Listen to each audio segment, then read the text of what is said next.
मुंबई, वो शहर जहां लोग आंखों में सपने बसाए आते हैं। दिन की रोशनी और रात की चकाचौंध हमेशा ना इस शहर को जिंदा रखती है। पर इस रोशनी और चकाचौंध के पीछे छिपे हैं कई राज, जिनको किसी ने जानने की कोशिश नहीं की, क्योंकि जिंदगी यहां चलती नहीं, दौड़ती है। शायद यही कारण था कि उन लोगों ने उनकी जिंदगी में हो रही अजीबो गरीब घटनाओं के पीछे का राज जानने की बहुत दिनों तक कोशिश ही नहीं की। आज की यह कहानी प्रकाश, उसकी गर्लफ्रेंड नंदिनी और भास्कर के साथ हुई घटनाओं पर आधारित है। ये तीनों एक साथ बोरीवली के 2 BHK फ्लैट में रहते थे, जहां शिफ्ट हुए उन्हें सिर्फ 3 महीने ही हुए थे। ये तीनों एक साथ एक ही कॉल सेंटर में काम भी करते थे। जिंदगी का हर लम्हा एक साथ बिताते। इन तीनों की लाइफ परफेक्ट थी, सिवाय एक अजीब चीज के। हर दिन सुबह जब 3 बजे ये अपनी कॉल सेंटर की ड्यूटी के लिए उठते,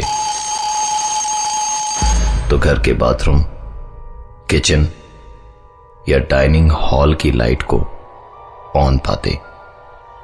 एक दूसरे से सवाल जवाब करने पर एक ही नतीजा निकलता, और वो ये कि उन तीनों में से किसी ने भी रात को बाथरूम, किचन या डाइनिंग हॉल की लाइट नहीं जलाई थी। इस अजीब घटना की शुरुआत आज से 3 महीने पहले हुई थी, जब उन्होंने इस घर को अपना घर बनाया था। इन तीनों ने इस बात को किसी के साथ भी डिस्कस नहीं किया, क्योंकि उन्हें हमेशा यह डर सताता था कि शायद उनके दोस्त उनका मजाक उड़ाना शुरू कर दे। इस कहानी की अभी तक की बातें मुझे बहुत नॉर्मल लगी, क्योंकि मैंने खुद ने अपने घर में टीवी को 3-4 बार खुद ब खुद स्टार्ट होते देखा है। शायद कोई टेक्निकल प्रॉब्लम हो, लेकिन अगर हम प्रकाश, नंदिनी और भास्कर की कहानी की बात करें तो घटनाएं सिर्फ लाइट के ऑन रहने तक सीमित नहीं रही, क्योंकि धीरे धीरे एक के बाद एक अजीबो गरीब घटनाओं ने उनके दिमाग में कई सवाल खड़े कर दिए। शाम करीबन 5 बजे ये तीनों अपने काम से लौटते थे, और शाम ठीक 6 बजे घर का काम करने वाली बाई भी पहुंच जाती। कभी कभार इस बाई के साथ उसका बच्चा भी आता, जो पूरे घर में खेलता रहता और उनके सामानों से छेड़छाड़ करता रहता। मुंबई शहर में बाई मिलना बहुत मुश्किल है, और इसलिए शायद वो बाई के इस बच्चे के सारे नखरों से परेशान होते हुए भी अपनी तरफ से कोई आपत्ति नहीं जताते थे।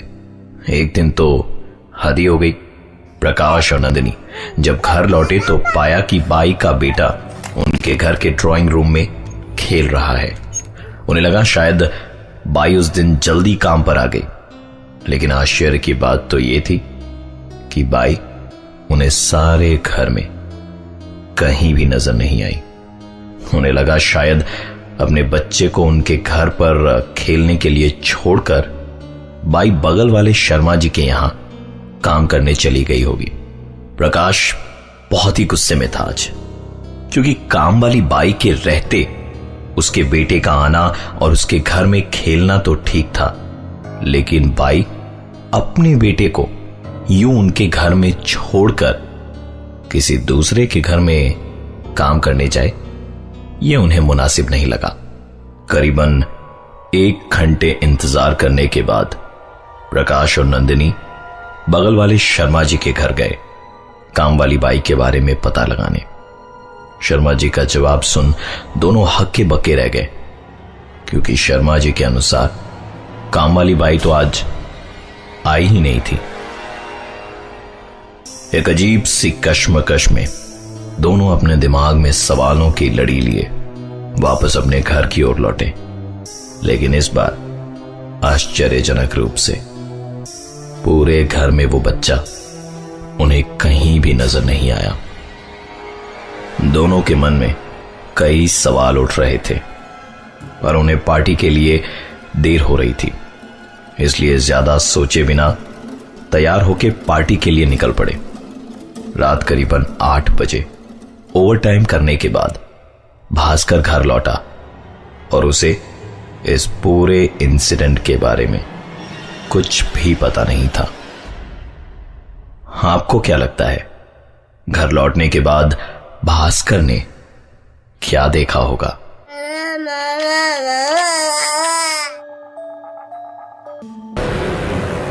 भास्कर ने घर का दरवाजा खोला तो पाया कि हमेशा की तरह बाथरूम की लाइट जली हुई थी। उसने लाइट स्विच ऑफ करना जरूरी नहीं समझा, क्योंकि उसे तभी नहाने भी जाना था। रूम में एंटर करके भास्कर ने अलमारी खोल अपना टॉवल निकाला और बाथरूम की ओर चल पड़ा। भास्कर ने जैसे ही बाथरूम का दरवाजा खोला, उसके पैरों तले जमीन खिसक चुकी थी। बाथरूम के फर्श और दीवार पर सिर्फ खून ही खून के धब्बे थे। डरे हुए भास्कर ने तुरंत बाथरूम का दरवाजा बंद करा और डर के मारे वो मेन डोर की ओर भागा। अचानक उसके भागते हुए कदम एक आवाज को सुनकर रुक गए। ये आवाज भास्कर के कमरे से आ रही थी। सहमे हुए कदमों से भास्कर अपने रूम की ओर आगे बढ़ा और रूम का नजारा देख उसे अपनी आंखों पर विश्वास नहीं हो रहा था।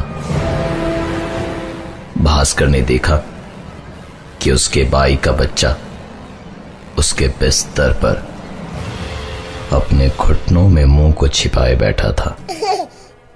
भास्कर ने उससे पूछा कि तुम यहां क्या कर रहे हो? अभी तो तुम यहां नहीं थे। यह सवाल सुन उस बच्चे ने धीरे से अपने घुटनों से मुंह को उठाया। उस बच्चे के चेहरे पर एक अजीब सी तेज और होठों पर एक अजीब सी मुस्कान थी, मानो जिनमें कई राज समाये हों।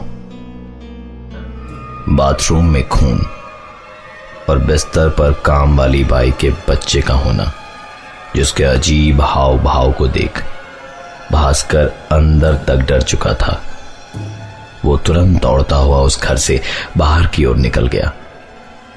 डरे हुए भास्कर के फोन कॉल के तुरंत बाद ही नंदिनी और प्रकाश पार्टी को छोड़कर घर चले आए और तीनों ने बहुत साहस करके उस घर के अंदर जाने की हिम्मत करी। भास्कर, प्रकाश और नंदिनी ने जैसे ही घर का दरवाजा खोला तो हमेशा की तरह भास्कर, प्रकाश और नंदिनी को साथ लेकर जब उन्हें बाथरूम में खून के छींटे दिखाने ले गया तो आश्चर्यजनक रूप से वहां पर कुछ भी नहीं था। रात करीबन 10:30 बजे थे। तीनों इसी सोच में डूबे थे कि क्या आज की रात इस घर में रहना उनके लिए ठीक होगा। इस बीच प्रकाश ने मकान मालिक को फोन लगाया और उसके दोस्त भास्कर के साथ बीती सारी घटनाएं बताई। मकान के मालिक ने सारी बात सुनने के बाद उन्हें बताया कि आज से 10 साल पहले इस मकान में एक परिवार रहता था। कर्ज के बोझ में दबे होने के कारण इस परिवार के कर्ता ने पहले अपनी बीवी और अपने बेटे की बेदर्दी से हत्या करी और फिर खुद फांसी लगाकर आत्महत्या कर ली। ये सब जानने के बाद वहां रहना तो दूर, उस घर में एक एक पल गुजारना भी प्रकाश, नंदिनी और भास्कर के लिए बहुत भारी पड़ रहा था। बाथरूम में खून देखने की घटना को शायद मन घड़त मानने के बावजूद भी हम उसे आज से 10 साल पहले घटी घटना से जोड़ सकते हैं, लेकिन काम वाली बाई के बेटे का विवादास्पद रूप से उनके घर में मौजूद होना और अचानक से गायब हो जाना, इसका कारण किसी को भी मालूम नहीं था। जैसे तैसे आज की रात प्रकाश, नंदिनी और भास्कर ने उस घर में गुजारी और सुबह होने का इंतजार करने लगे, क्योंकि उन्होंने फैसला ले लिया था कि सुबह होते के साथ ही वो इस घर को छोड़ कहीं और शिफ्ट हो जाएंगे। अगले दिन जब काम वाली बाई उनके घर आई तो प्रकाश, नंदिनी और भास्कर तीनों उस पर टूट पड़े। एक के बाद एक सवालों की बौछार करने लगे, उसके बेटे की अजीबो गरीब हरकतों पर और विवादास्पद स्थिति में उसके बेटे की मौजूदगी पर।